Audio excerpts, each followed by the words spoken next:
Hey there, beautiful souls. Welcome to the Sacred Soul Shift series. I'm your host, Vanessa, your trusted soul navigator and energy alchemist. In this series, we'll embark on soul-stirring adventures through the realms of intuition and self-healing with women across all modalities, where ancient wisdom and modern insights intertwine. So if you're tired of the scripted routine and ready for healing and growth, my kindred spirit, this series is crafted just for you. It's time for your Sacred Soul Shift. I'm bringing in Parm Saggu. She is joining us from the other side of the world, as many of my guests do. She is a spiritual life coach for millennials and the owner and founder of Parm's Yoga. Her journey took her from feeling lost, stuck, and alone in life to finding her purpose and giving back to the world in a way that resonates with her. I love that. And yes, that resonates with so many of us, right? When we get to that point where we feel lost and stuck and we just don't know what's going to come next. So now Parm mentors first and second generation immigrants, I love that, who long for a deeper meaning in life but feel caged by societal expectations to break free, uncover the secrets of life, and forge a path to be the difference they want to see in the world. Wow, yes, I love that. Let's bring her in. Hi, Hello. Parm. Thank you so much for joining us today. Hi, thank you so much for having me, Vanessa.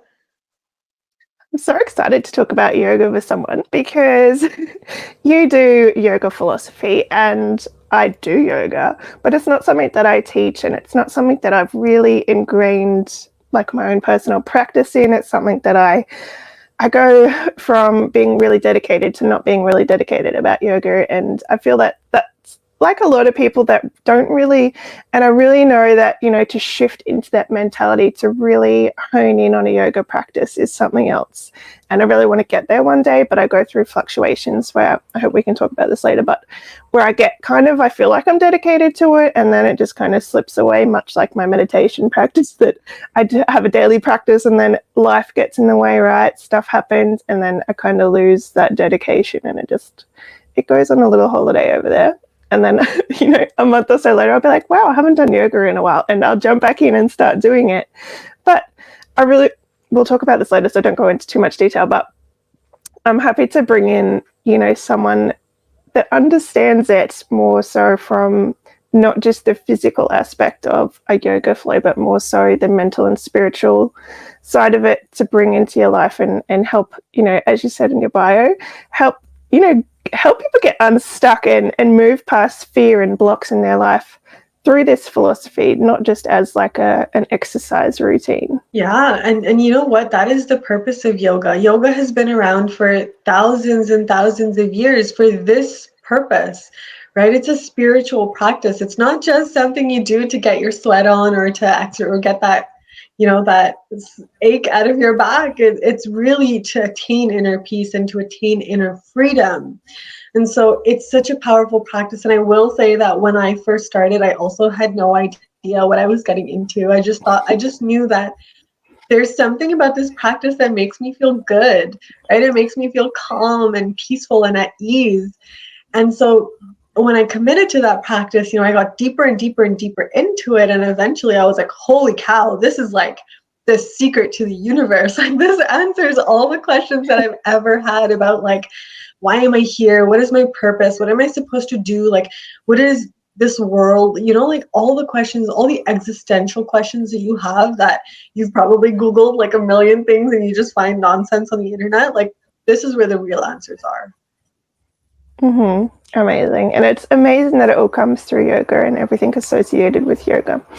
Before we jump into that, I really love learning about people's lives, especially spiritual coaches. What was the little inklings, the little pushes, sometimes the kicks that spirit has given you over life? I know from my own background that, you know, life happens unexpectedly and pushes you. And if I'm guessing you've accepted because you've come to the place that you are now, but when spirit pushes you and challenges you and puts these huge obstacles in your life to shift you to becoming a spiritual coach, I know that it's very challenging and you've got to open up and surrender to these little pushes and nudges to get where you are today and learn the lessons that you've had to learn along the way. So tell me about Parm's life. Where did you come from? What were the major shifts that kind of got you to the point where you're being, a spiritual coach and helping people evolve and help their lives today? Absolutely. So I was born in Toronto, Canada, the normal Canadian, nothing really spiritual about me in the beginning. And I lived my entire life up until graduation thinking like, is this all there is to life? Like,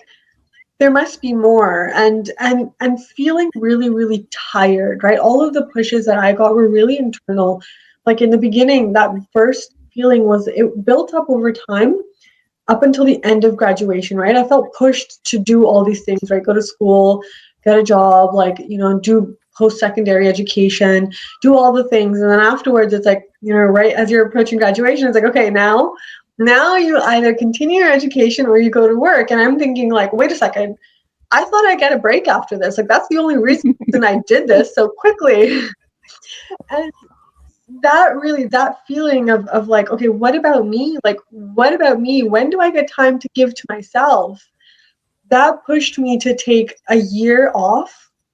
I went to South America, I backpacked, and I was looking for something there. And, I wasn't really sure what I was looking for.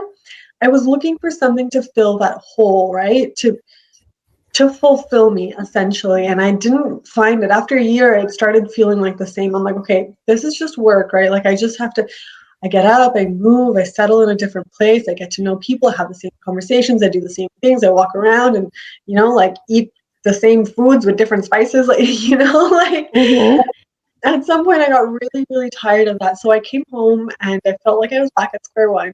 Like, I had grown a lot, but then it was like, okay, I have to fit myself into this mold because this society here where I live hasn't experienced all of that. They aren't in that place, right? So I need to make myself fit.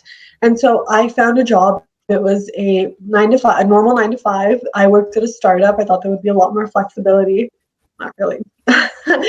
And that it's interesting because I always wanted to make a difference in the world. I always thought like I'm meant for more, and I never said it out loud back then because I thought it was like a stuck up thing to say, like, oh, I'm above this, like I want to do more with my life.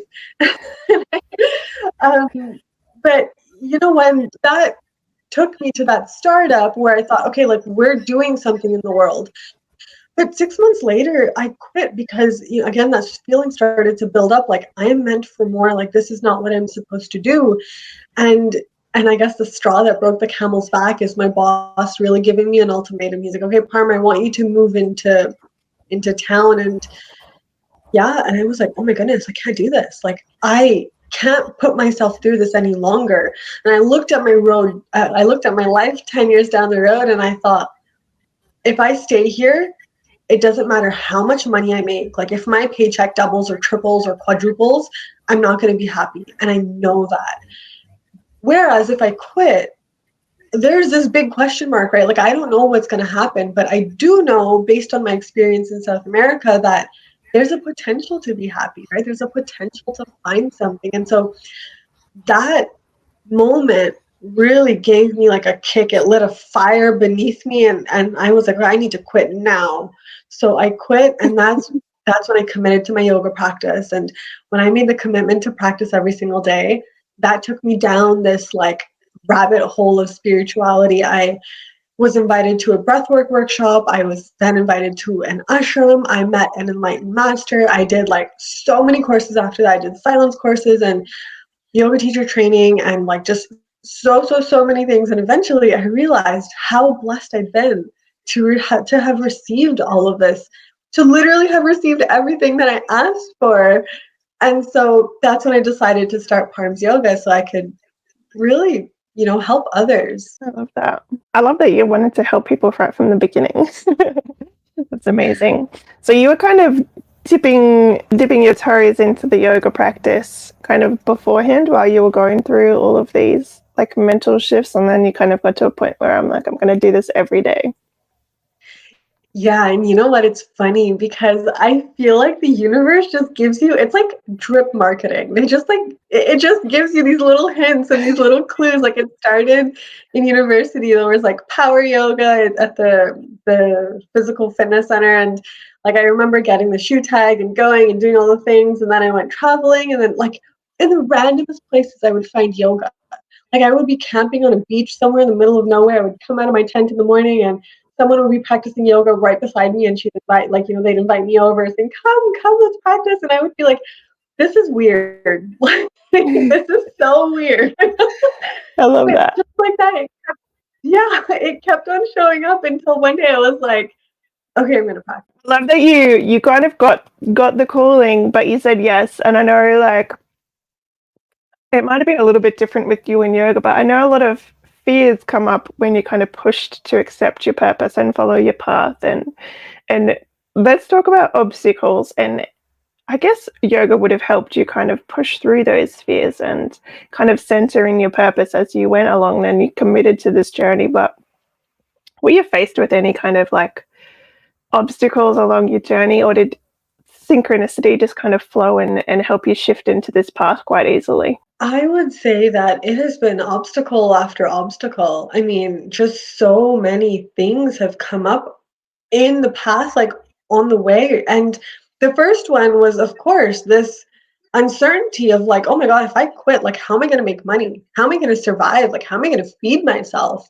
Right? Like, that was the very first one of like, okay, am I willing to sacrifice security for potential happiness, right? Or am I willing to, or, and then the vice versa as well, like, am I willing to sacrifice my happiness to be safe in this job that I hate? Right? So it was like this, like, I had to make a choice, and that was a really difficult one. And I know that that's what stops a lot of people, right? Like that fear of uncertainty of like, okay, what next? If I quit, what next? And I really didn't know the answer at the time. I didn't know that I would start a business. Like I had no plans for that. I didn't know that yoga was what it is. I just knew that it brought me peace. And so I think that every single obstacle on the way has taught me to embrace the unknown, because the unknown is where all of your answers come from, right? So true. And I love that you I love that you touched on that, because so much of our fear is made up in our mind,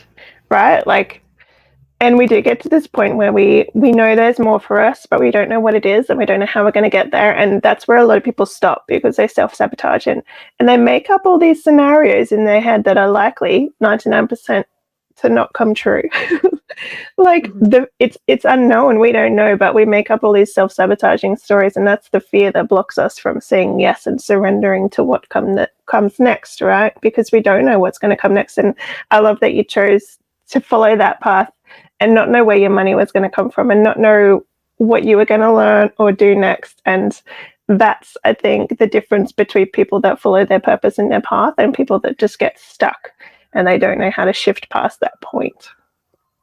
Yeah, and you know what? I love that you said that as well, that most things are in your mind, because absolutely 100% of our fears are from our mind. And the key here is that if you know how to manage your mind, if you know how to bring it to stillness and to settle those fears, most likely irrational fears, then you can do anything. You can literally accomplish anything that you want, because you won't be self-sabotaging, because there is no underlying fear.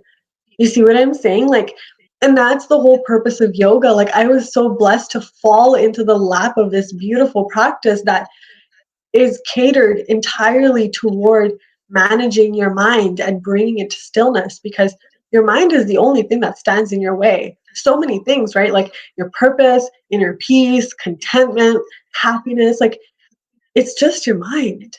It's so simple yet so complicated, right? Like your mind is not an easy thing to comprehend, but again, yoga is so much more than postures, right? The philosophy will tell you everything that you need to know, like literally everything. Like they don't censor anything, they tell you all about your mind, and then from there, how to actually manage it. Beautiful. And what are some major like benefits of yoga that maybe sometimes people don't really know come from yoga, or apart from flexibility and overall fitness from keeping up a practice, what other benefits are there apart from quietening the mind, which we've just spoken about? Mm-hmm. So I would say that the number one, like, massive benefit is erasing self-limiting patterns, right? So I'm going to dive a little bit into the philosophy here. There are 7 layers of the self, right? And so when we look at ourselves, we're not just this body that we see in the mirror. In fact, that is only the first layer. And I like to give this ocean analogy. At the top of the ocean, you have the body, and then it's the breath, then you have the mind, then you have the intellect, right? So the mind is where all the information comes in, right, from the 5 senses. And the intellect is your discriminatory faculty. So this is where you decide, like, I like this, I don't like this is too hot, this is too cold, like, I like this person, let me do this, that's the intellect. And then you have the memory, right? The memory will remember, of course. And then the ego, which is your sense of self. And then all the way at the bottom here is yourself. This is who you actually are. When we talk about things like our highest selves or our authentic selves or the highest version of us, it's this version here. And, in this analogy, it's the bottom of the ocean, but this aspect of you is actually infinite. It is beyond time. It is beginningless. It is endless. It's universal, right? So when we talk about the universal consciousness, that is also the self, right? And so what the practice of yoga helps you do is it helps you go from the surface all the way down to reconnect with yourself. And you can imagine that if you've never practiced before, there's going to be a lot of stuff built in, like built up into these layers, right? Like think about if you've ever tried to meditate, like the first time you sit down, you're like, oh my goodness, what is going on in my head, right? And it's all of these things that you're storing in your consciousness. And so through the practice of yoga, you systematically and safely, that's the key aspect here, you remove all of these things. And slowly, like that water that has been churning in your mind settles down and becomes this clear, still lake where the self can shine through. I love that. And I'm going to ask you a weird question here. Might be weird, might not be weird. But how do you get from practicing yoga on a physical level to working your way through those steps? When does the shift begin to happen, or does it come with like fully committing mentally to then progressing through those steps? Or does that make sense? I don't know if that question makes sense, but it absolutely does. You're asking the right questions. So, a few things here. So, the first thing is there's a lot of grace involved, right? It's not just like you accidentally stumble upon it. Like it happens when it's supposed to happen. When you are ready for it, it will happen. And also, if you've ever heard the saying, when the student is ready, the master appears, it's the exact same thing, right? So when you practice with someone, you'll notice that your experience is different with different teachers. And that's because their depth, right? Like if they don't have that depth in their practice, then they can't transmit it to you, right? But if you find someone through the grace of the universe who is established in the depths of yoga, when they teach, you will be able to experience that. And the deeper that you go, the more that these things start to bubble up to the surface and leave, right? So the key is there, like finding someone who is a master, like an enlightened master, right? When they lead meditations, you get really, really deep and things start to come up and come out of you. And also, again, yoga teachers who are established in the practice. Amazing. I love that connection with the teacher. And I know a lot of people do, like I do it as well. Watch like the free like YouTube yoga gurus. And is there that connection? I know about the virtual world, but do you get the same connection virtually as you would kind of meeting your yoga teacher in person and experiencing this connection in the real world compared to online? So the energy of the practice can be transmitted virtually. However, it is not as powerful as sitting there live, of course, right? Like you can feel my energy here just speaking to me, right? But if you were sitting with me, your senses would just be able to pick up so much more, right? Because you're there with me physically, and that's the same with yoga as well. You can practice, you can receive the benefits virtually, and if you go meet this person and if you go practice in person, then you'll get even more. But that's not to say that it's not effective virtually. Like I work with my clients most of the time virtually, and they receive a lot, right? Like sometimes people will come up after class and just be crying and thanking me, right? Because things are coming up for them. And so don't let that be a barrier to your journey. Amazing.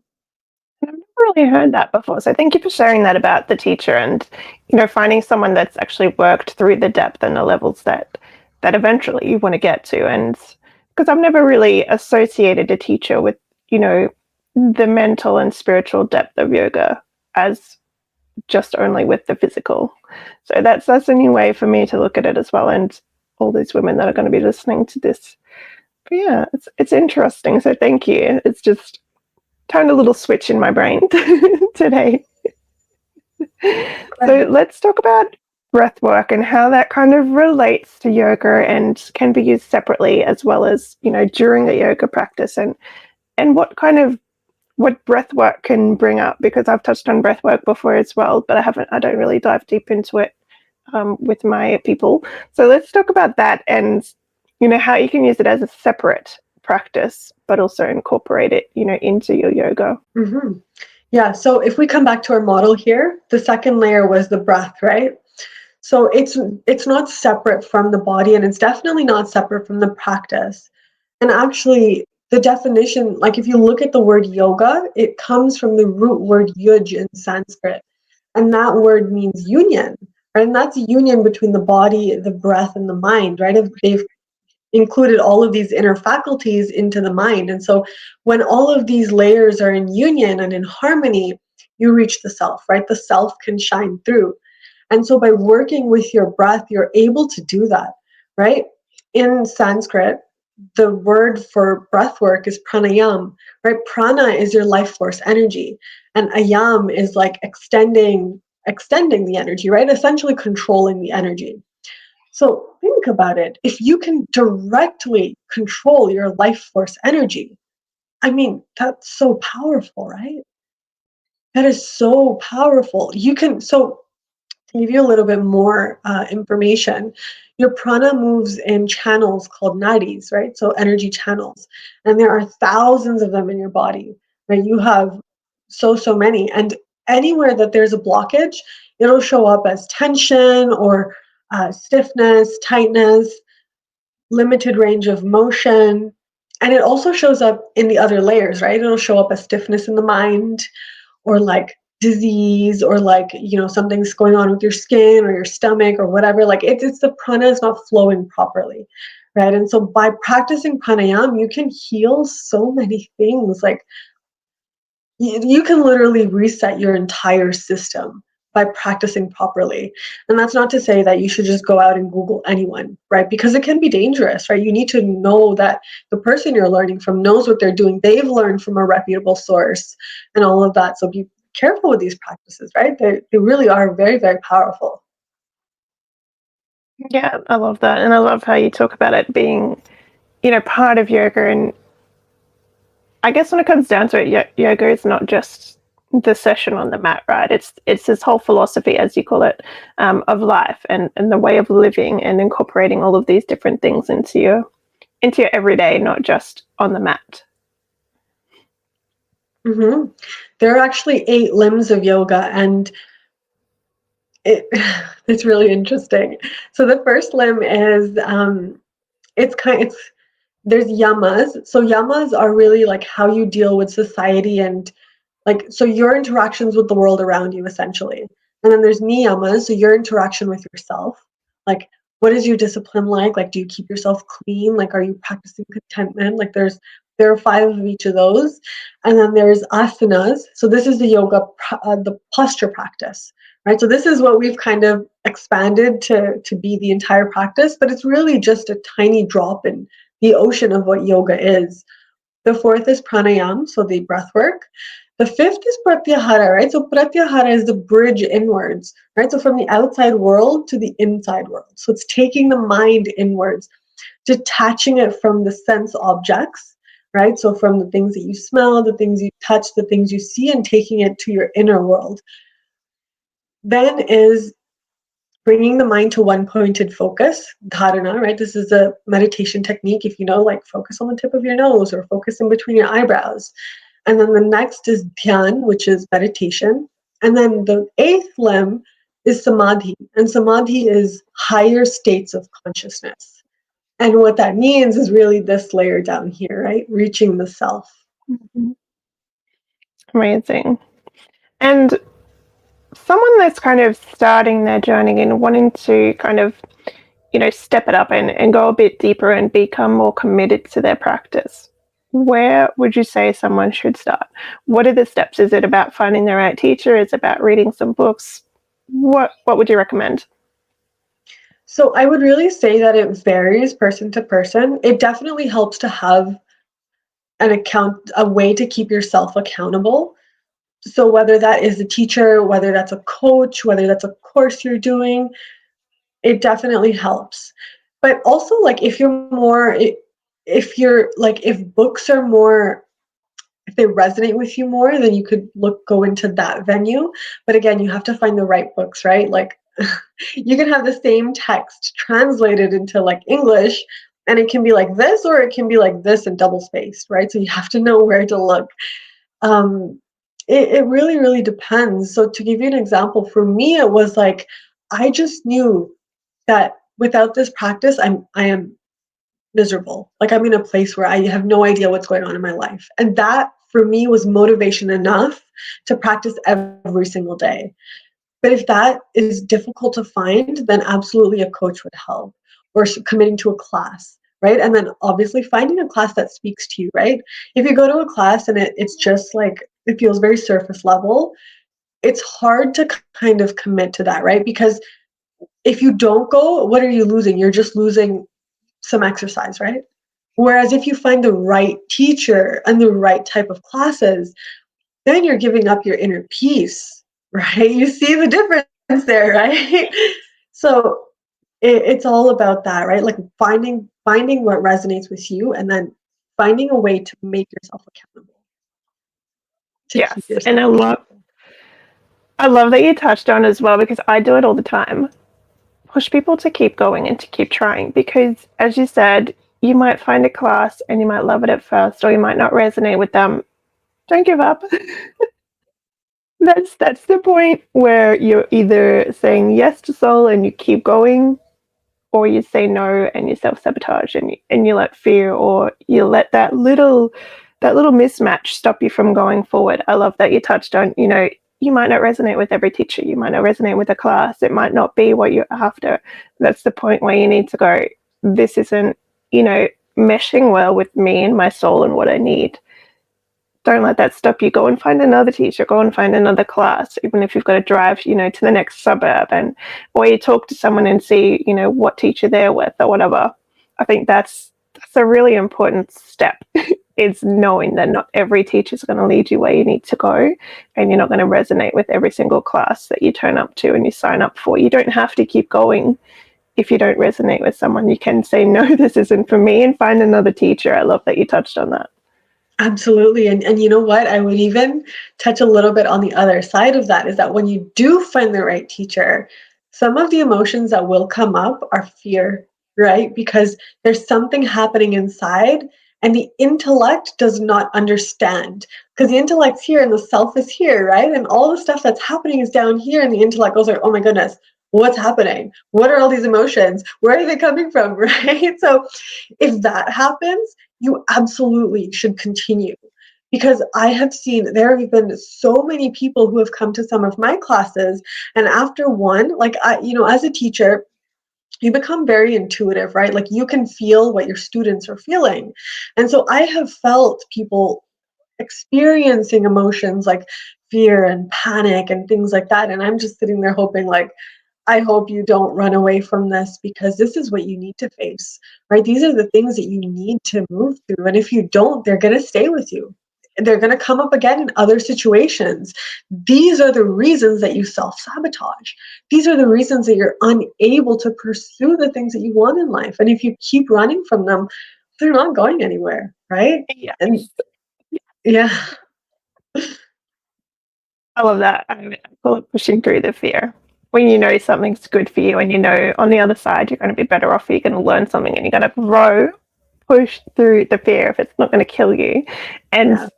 that's so important too, like the difference between understanding if something's not resonating with your soul compared to something that's pushing your soul. You know, it's pushing you to want more. Love that. Thank you. Yeah, yeah, absolutely. And I see this way too often, and every time I'm like, oh, you could have made so much progress if only you'd come and spoken to me. And it's kind of weird if someone comes up to you and says, "Hey, I know you're feeling kind of panicked right now, but just So I never do that. I always just, I let people come to me. Voice your fears, voice what you're feeling. I love that. And Mhm. as a yoga teacher, I'm guessing you get all sorts of stuff all the time. So, approaching someone about that kind of stuff might feel awkward for you, but I'm guessing as a yoga teacher and a spiritual coach, you've heard it all, you've seen it all. So you're open to people coming and approaching you about that kind of stuff. Absolutely. Yeah, absolutely. There's nothing that's out of the ordinary. Like there's nothing odd about anything, really. Be in this world, make that progress, do things for yourself, create space for growth and for life and all the things that you want. Love that.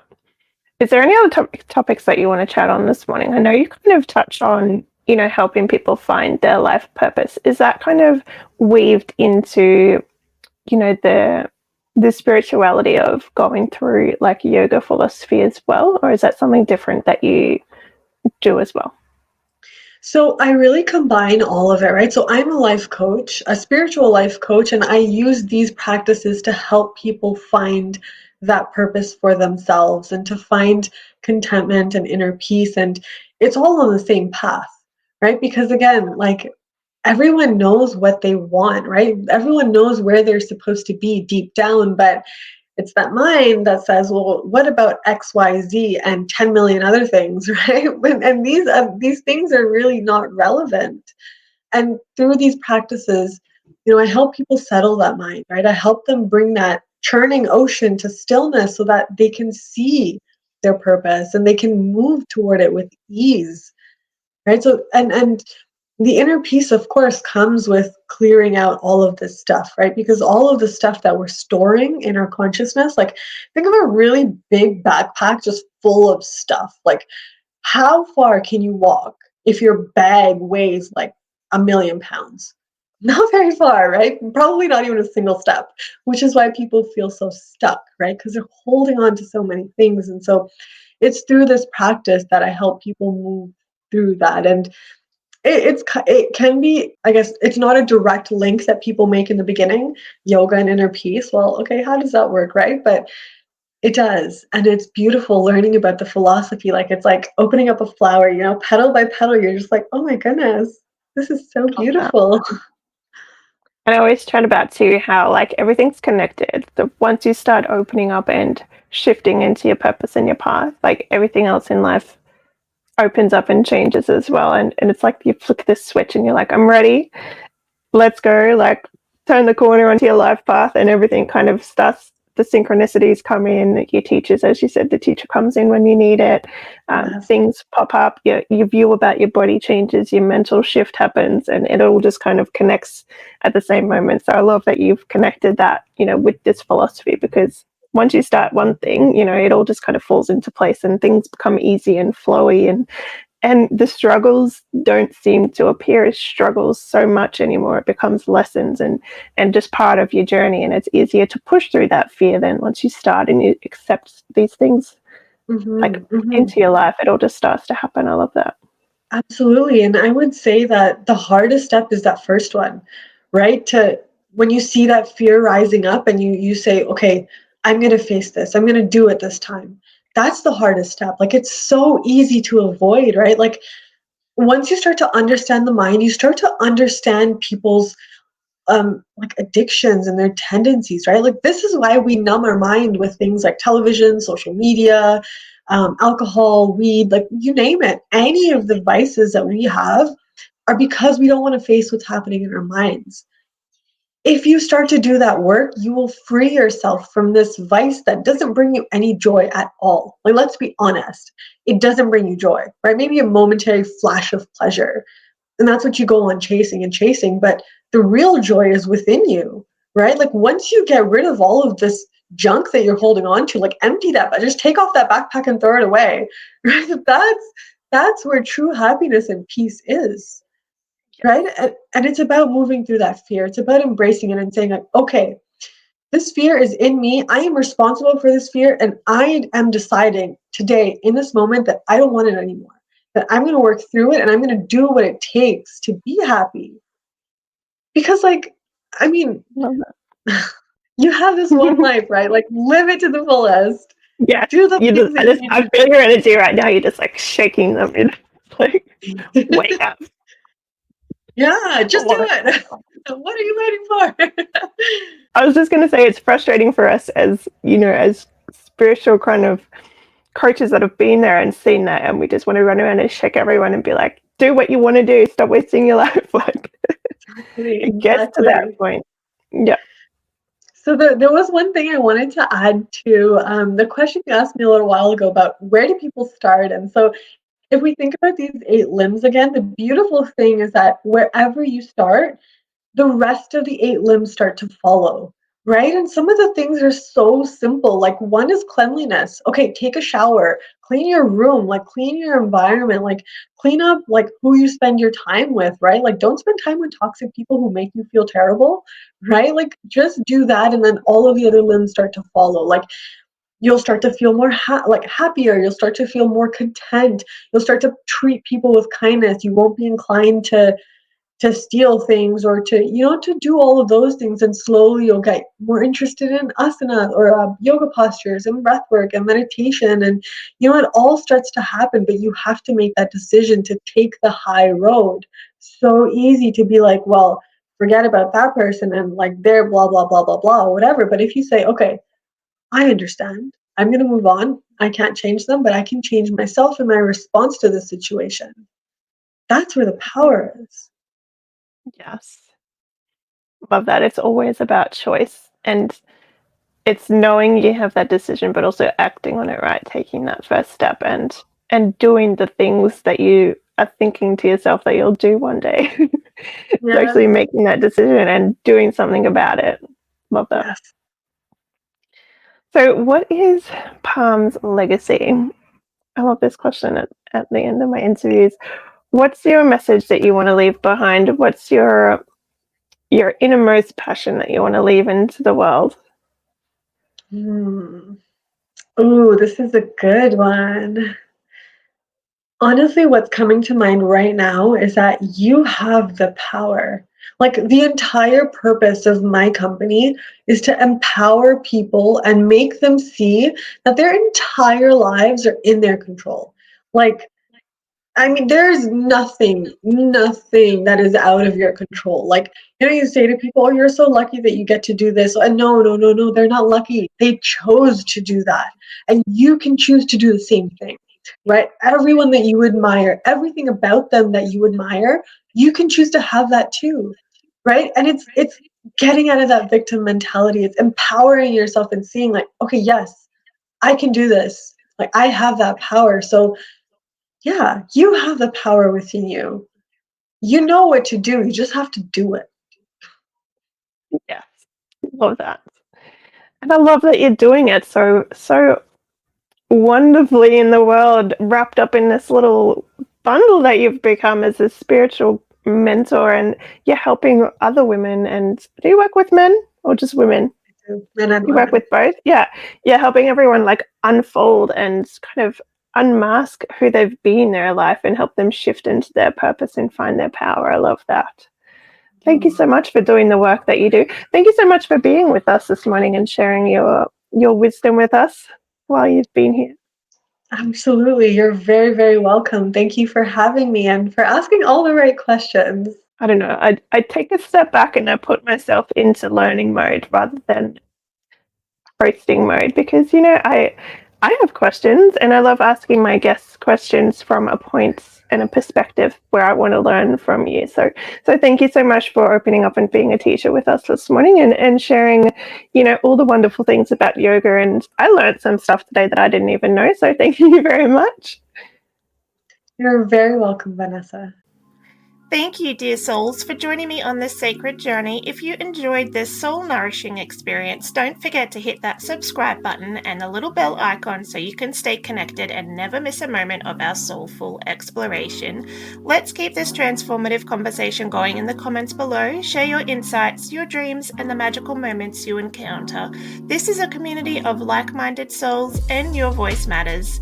If you're feeling called to dive even deeper into the realms of intuition and soulful living, remember that I'm here for you. Reach out to me through the links in the description. Let's embark on a personalized adventure to help you create the life of your dreams. This is Vanessa signing off from the Sacred Soul Shift series. Stay enchanted and keep shining bright.